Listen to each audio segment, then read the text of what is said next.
ለምሳሌ የመስቀልን በዓል ላክብር፣ የእሬቻ በዓልን ላክብር፣ የጥምቀት በዓልን ላክብር፣ የትንሣኤ በዓልን ላክብር፣ የልደት በዓልን ላክብር ወዘተ ብሎ አንድ ሰው ቢመጣ መጀመሪያ ምንድነው ኢንቴንሽንህ የሚል ነው።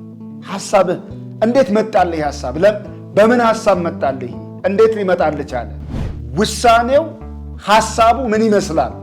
ቀኑን ለማክበር ያደረክበት ውሳኔ ያዛ ውሳኔ ላይ ዛ ድምዳሜ ላይ የደረስክበት ኢንቴንሽንህ ምንድነው? በዚህ ላይ የተሰቀለው ነው ያዳነን።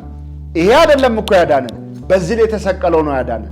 ይሄ ግን ቃል አለው፣ መከራው ቃል አለው፣ ሚነገር ቃል፣ ሚታወጅ ቃል፣ ሚሰበክ ቃል ነው ያለው።